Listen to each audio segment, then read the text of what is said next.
Well, I thank you very much. This is not the first time that I've appeared in this particular group. They have been kind enough to invite me in previous years to give a vignette, a little tiny piece of history that none of you would know about, and I wouldn't know about either if it hadn't happened quite that way.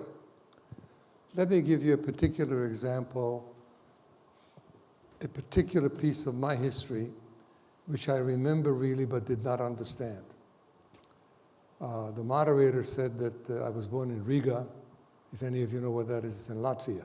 I have nothing to do with Latvia, but you have to be born where your mother is. My mother was in Latvia at the time. My father had a position there from about 1933 or so to 1936. My parents are both ethnically Hungarian, which makes me a Hungarian as well. But I was born in Latvia. Ask me no questions about that. In 1936, we moved to Budapest, which is what my father's goal in life, and we had a very nice life. You need to know that the Jewish community of Europe, between the wars, had a very, very good life. It began to disintegrate piece by piece, but not until the 30s. The Hungarian Jewish laws, or anti-Jewish laws, I should say, were promulgated in the 1920s, but not put into effect until the 30s. So my parents' young life and my young life was very good. In the winter of 1941, I was 5.5 years old, my parents decided to go south to my mother's home area, which is southern Hungary and northern Yugoslavia. Decided to go there because my grandparents lived there, and we decided to visit them in December just as a family visit. We could do that in those days. We arrived there by train of 3 hours or so south of Budapest, maybe 4, and we stayed in my aunt's house. My mother had 2 sisters in Novi Sad, the city where we were, and the first day or 2, I have no recollection what went on, but I'm sure they were pleasant. On the 3rd day, on a Friday morning, 7:30 or so in the morning, somebody came up the stairs or the elevator, I don't know, and said there's something funky going on the streets. Okay, 10 minutes later, knock on the door, 2 police officers, well-dressed, came in and said, ladies and gentlemen, you need to dress warmly and come outside, we have to run a census. Dress warmly because it's wintertime. Not bitter cold, there was some snow on the ground, not bitter cold, but it was winter. Excuse me. The Nazi government, whether they were Hungarian, Yugoslav, or German, believed that censuses every 2 minutes, no, not every 2 minutes, were important. Now, we run a census every 10 years here, right? They ran censuses at odd times, at odd places, because they believed if they knew where people were, they could control the population, and they were right. So it didn't seem terribly odd, but a bit unusual. Friday morning, middle of nowhere, the census. They said, come out to the street, please stand on the sidewalk and line up, which we did. We were then told to turn left and start walking. Not marching, nobody heckled us, we just walked. We walked for a long, long time. I know I walked, my mother carried me, my father carried me. I'm 5.5 years old, I'm a little guy. We arrived at a place which peculiarly I recognized. This is the scene. There's a stockade fence over here, about 7-foot stockade fence, the sidewalk, and a major street. Now, in European cities, if you're not on the ocean, but you're on a river or a lake, those become summer beaches. Now, this is a beach which was on the Danube River bank. The river was about 300 or 400 yards to the left, inside the stockade fence. And I'd been there the previous August.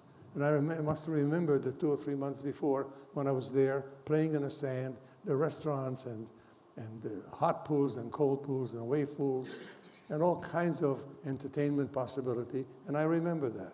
We're lined up and we're marching in the front, straight in for a forward direction towards an open gate, which was the gate inside to the beach area where the people went when they were coming in the summertime and where supplies went. We're slowly ambling in that direction. We have no idea, and I mean no idea, why. Now, the fact that I didn't have any idea is obvious. I'm 5.5 years old.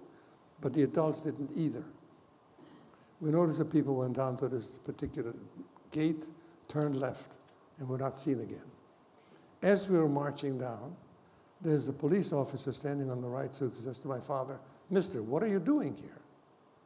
My father was bewildered, but he says, "Well, what do you mean? I'm visiting my family." He says, "That's not my problem. The fact that you're here and you're not from here will mess up the numbers in the census. You're from Budapest."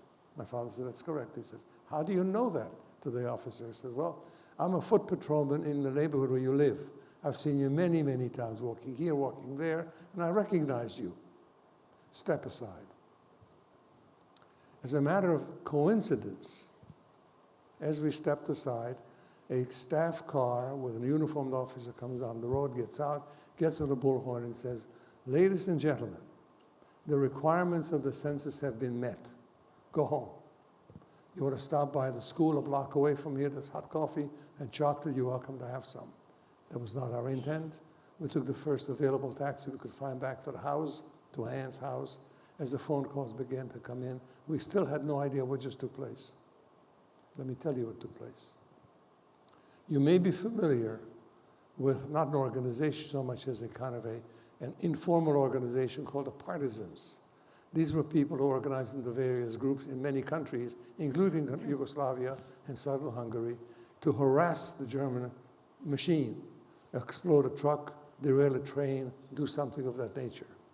Some of those activities had taken place in the general community of the city. And the local constabulary decided to, in some way, take the population, mostly Jews, and in some way show what their power was and to, in some way, teach the community that they should not become partisans. What did they do? Told you before, people marched to a gate, turned left. The Danube River, as I said, was 200 or 300 yards to the left. It was frozen in the wintertime, but they cracked it open with cannon fire that morning. Those people who got to the river were shot in the back into the river, never to be seen again. Ladies and gentlemen, I've just described to you a pogrom, P-O-G-R-O-M, a pogrom which is a senseless, purposeless, and useless exercise in power of people who can do something to you that you cannot stop. Now, obviously, I was not part of the pogrom because I lived, and we went home back to Budapest, life continued. But I just want to give you one particular example of the kind of things that happened before the Holocaust became really a major issue. This is 1941. The camps were just beginning to take place. I thought you'd like to know a particular history from somebody who lived it at the time. Thank you. Thank you very much.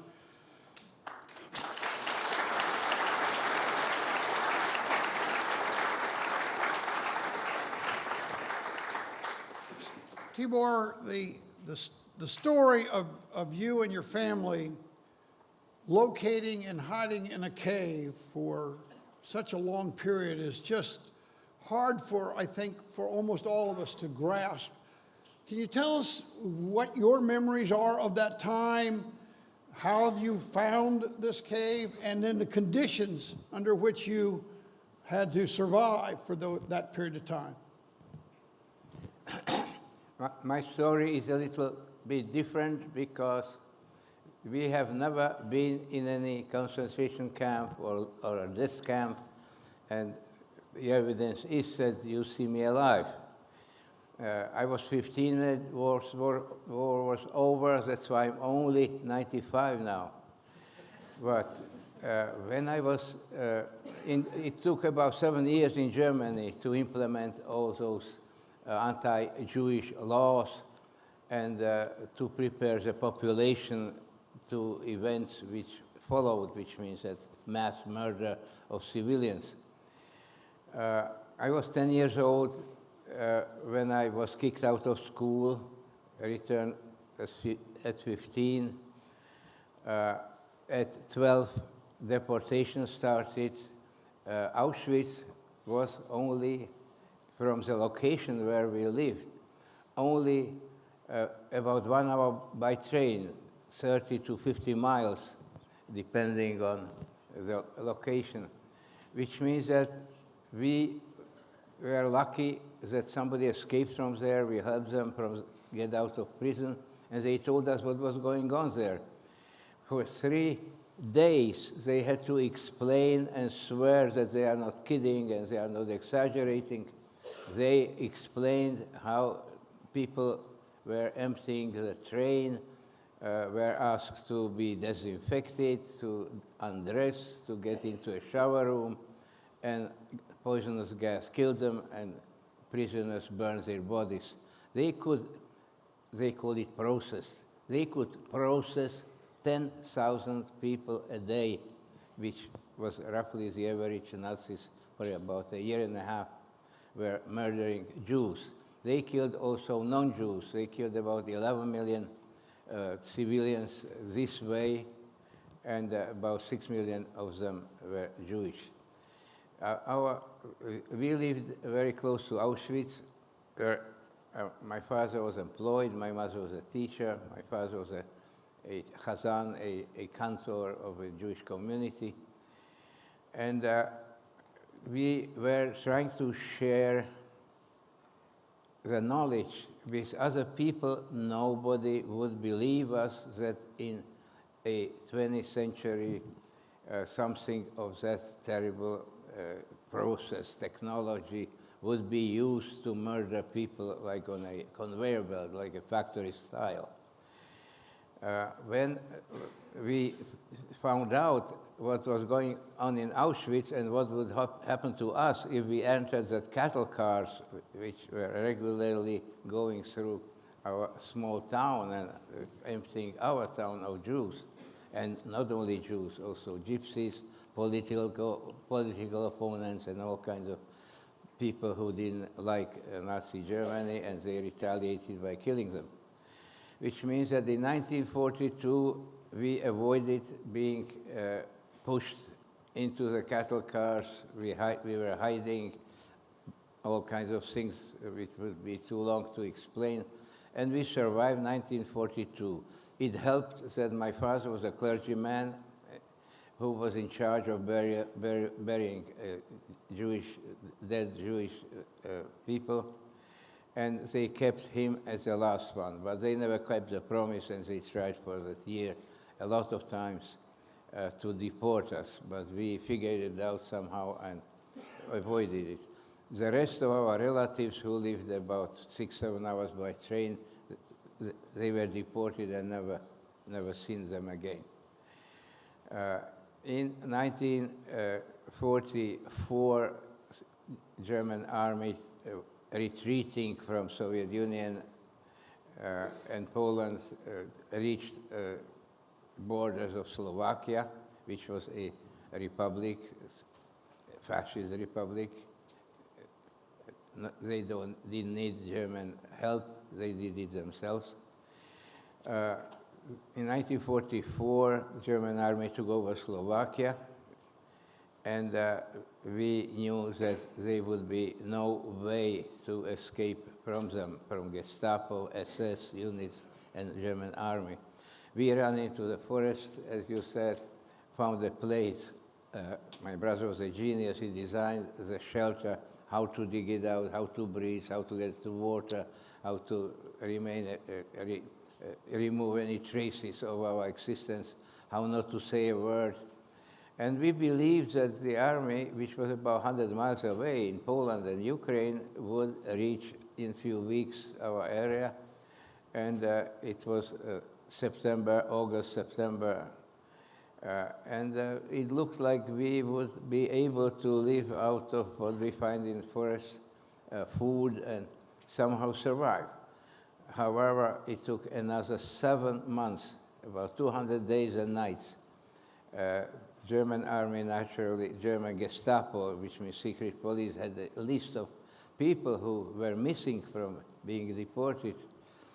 And they were searching the forest, they were searching for information where we vanished, which means that it was very difficult to survive 200 days and nights under the ground in a camouflage hole to make it alive in 1945. In April 1945, Soviet army finally came. They were fighting in the same forest 5 times until they surrounded Slovakia, and German army moved to the west, and eventually in a month ended up losing the war in Berlin, which means that we survived after the war. You have covered already enough to explain that I graduated high school. I had to study chemistry because Soviets needed more, better army, better explosives, better weapons.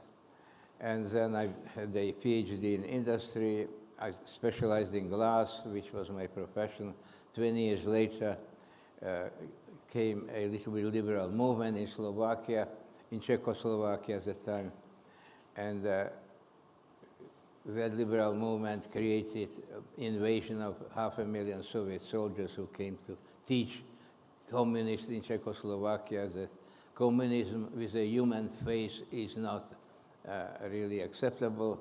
And we escaped to Canada, moved 4 times, and then to this country also moved 4 times until we ended up in Kingston, New York. And this is where I came from to tell you my story. If you have any questions, naturally, we would try to answer it. I would like to ask you,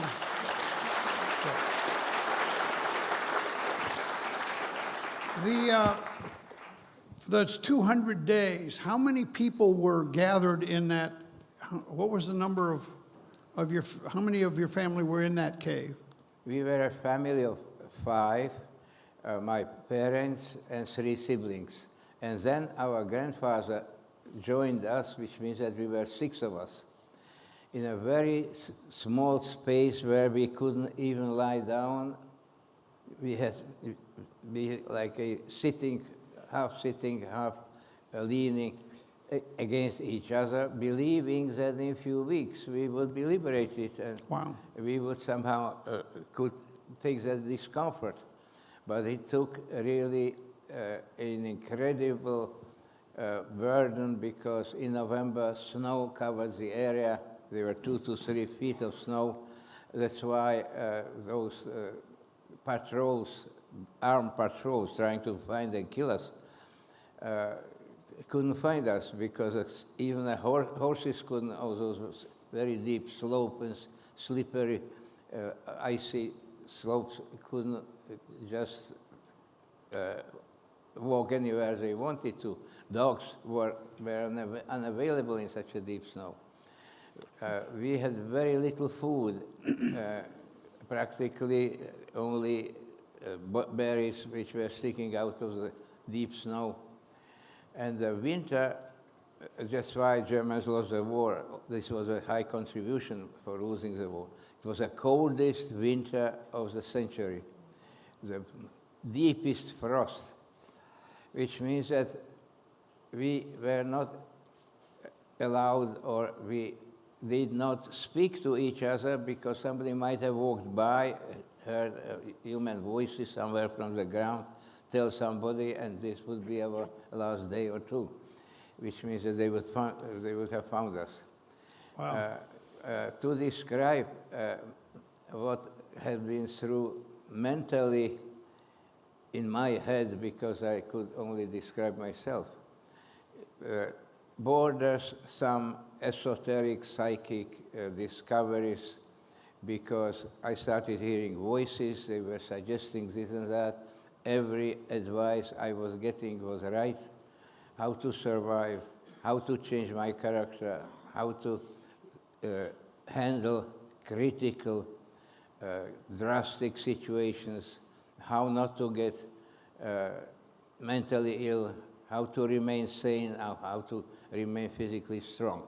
That's why a lot of people who are in distress are asking me to explain how I got out of that terrible crisis. Usually people don't survive either sane or physically healthy. Right.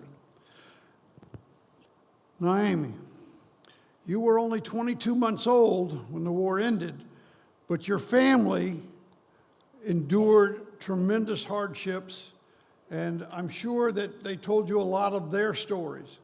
But first, I'm curious, how did you and Tibor ever come to, how did you meet? Where did you meet? We met in Prague. It used to be Czechoslovakia. I met him for a few minutes. He showed me Prague. Second time, I invited him to Bratislava, it is Slovakia now, to visit my parents and my brothers. Second time, he asked me to marry him. And third time, when I saw him, we were married in Prague again. Now, have you all had a number of conversations about your experience? And where I'm really going with this is, given the fact that you learned a lot about what happened from your relatives because you were such a small child, what is the lessons that they really wanted you to know and embrace and that you could share with our audience?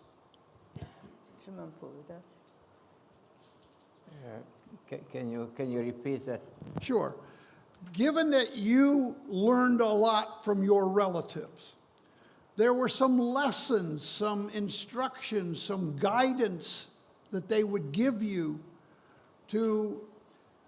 that would benefit you the rest of your life. Pois otec. Otcové memoáry. Otcové memoáry.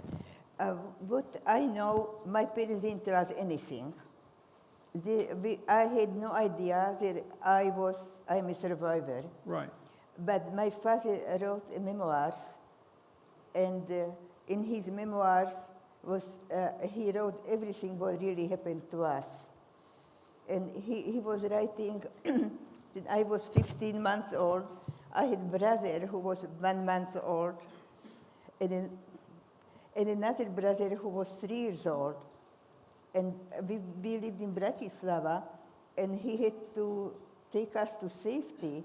He walked about 15 miles with my 2 brothers, and they left me behind by myself. Oh, my. They couldn't take 3 children. My father came back for me, and German came knocking on the door, and there was a superintendent, and she was a German lady, and she told those German people that I saw them leaving. And he was saying, no, we are going to throw grenades into the apartment, and don't do it, because you will destroy my whole house.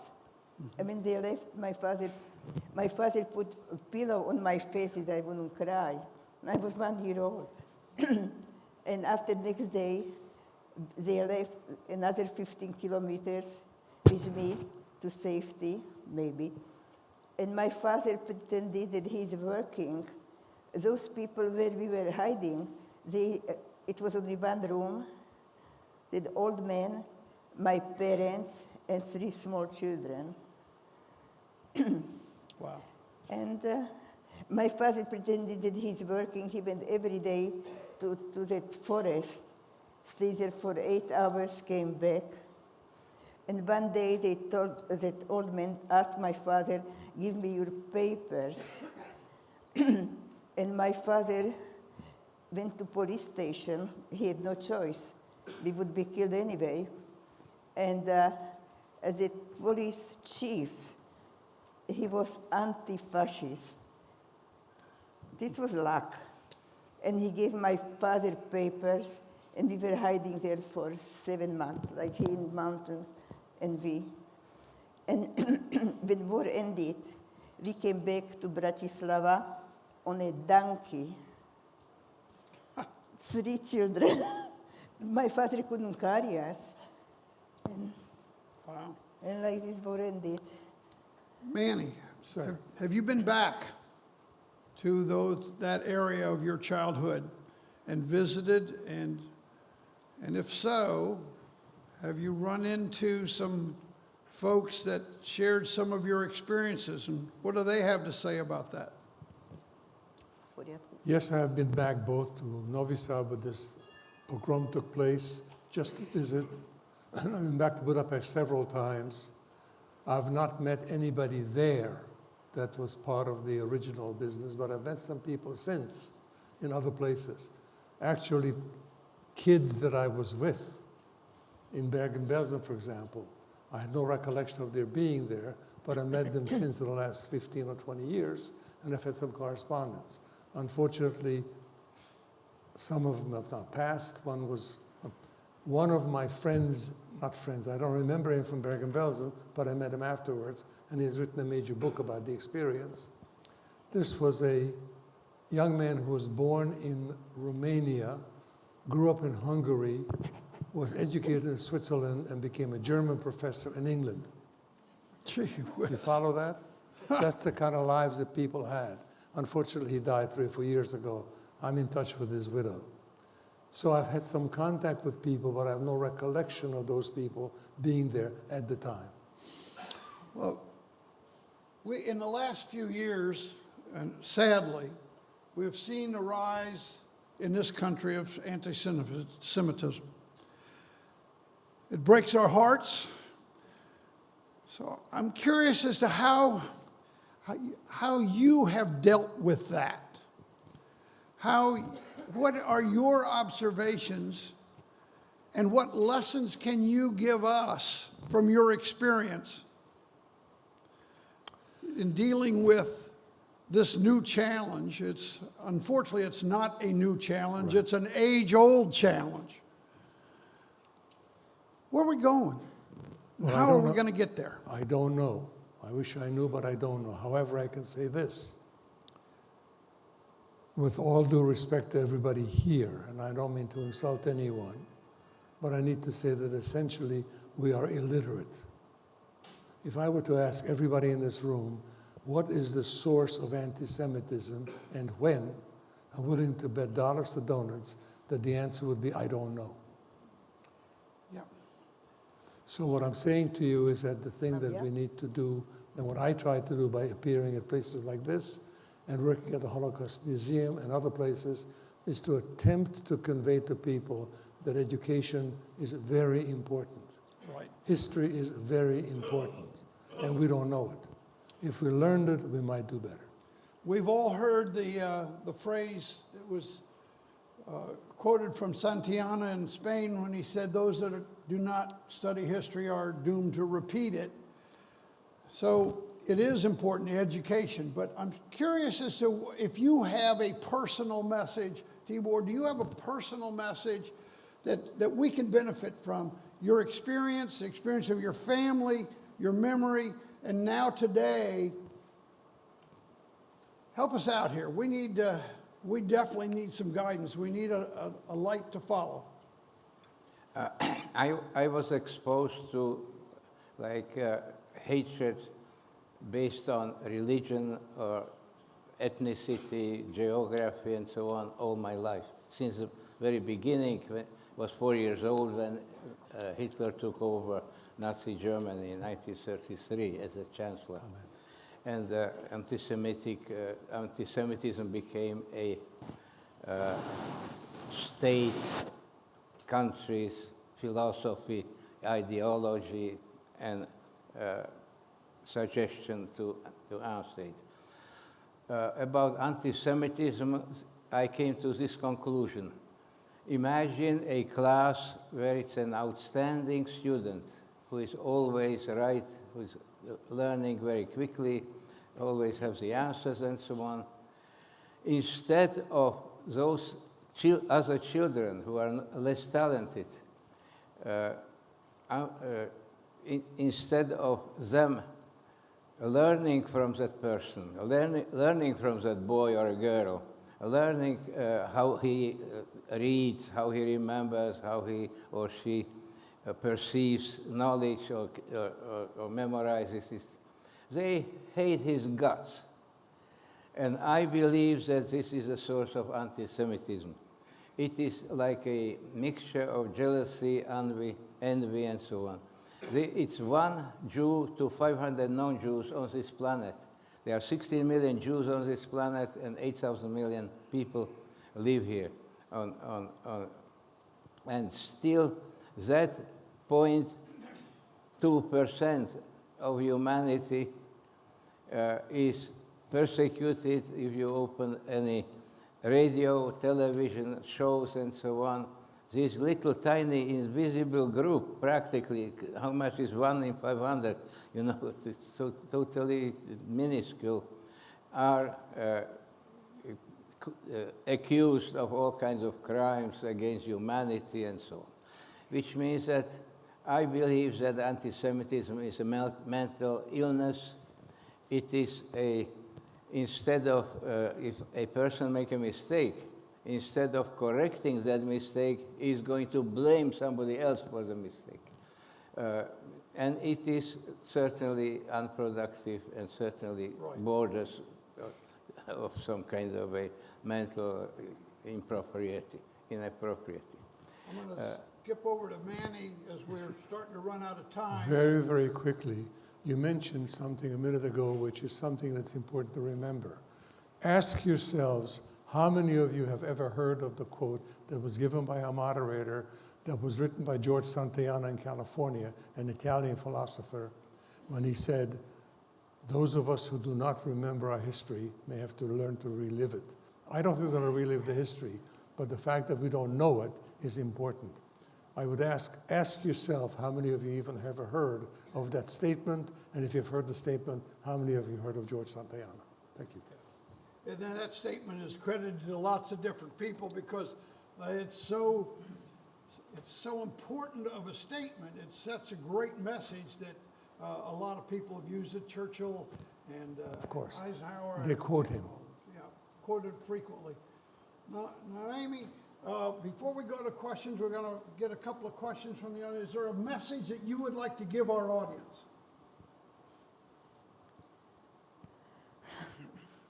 Don't be anti-Semitic. It is, you know, I am so used to anti-Semitism since I was born that I really don't feel it. I really don't care.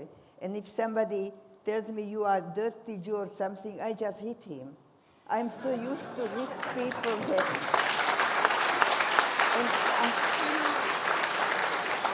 And that is a good message. Not everything that someone says needs to be responded to. Yeah, I respond to everybody. Suffer in their ignorance. This is why I'm very good in hitting people. Good for you. Do we have a mic so we can take a couple of questions? We've got a very short time left, but if you've got questions for our presenters, we'd be happy to see. So we do have someone with a mic coming up. Do I see any hands? Anybody? Go ahead. Please stand up, identify yourself. Good morning, everyone. My name is Audra Schmidt. I'm a cadet from the Lake Braddock Secondary Battalion. If you have any advice for our generation, the newer generation, new policymakers, new lawmakers, people soon to be in the military, what would you say to them, to our generation?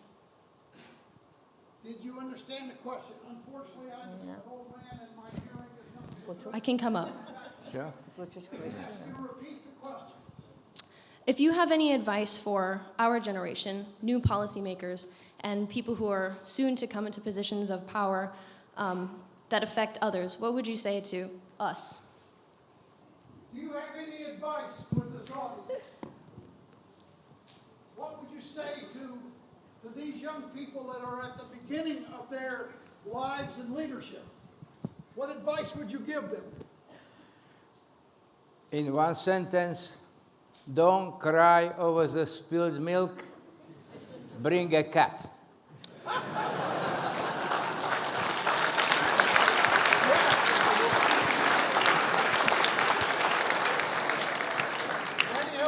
Perhaps in a more active sense, I would say, test your own knowledge and find out what the gaps are and what you don't know, and learn to fill that gap.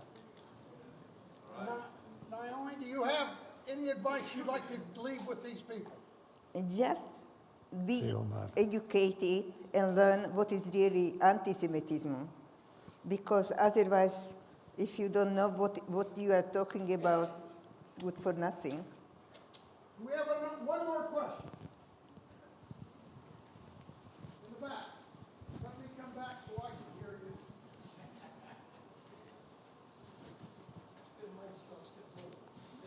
Like, Stand up. Identify yourself and ask the question. I'm Sky Robertson. I'm a student at Lake Braddock, part of the JROTC program. Obviously, there's boundless suffering in the world, but what can we as individuals, especially young people, possibly do to prevent or lessen genocide? Question is, what can they do? What can these young people do to do for their best to prevent this from happening again? Do you have an action that they can take? What action, Tibor? Don't get fooled by propaganda. Don't get fooled by what you see. Verify what you see. Verify what you hear. Because the world is full of information and more lies are available to listen to, and you are forced to listen to, than the truth. And this is the most important thing. Most information are not reliable, and young people should learn how to distinguish between false information, fake news, and real news. And this is what a basic thing is. Any closing comments? My closing comment is listen to my newfound friend, Tibor. Listen to what he just said. That's it. Don't cry over spilt milk, bring a cat. Correct. Yes. Please, let's thank these for share with us. Thank you all very much.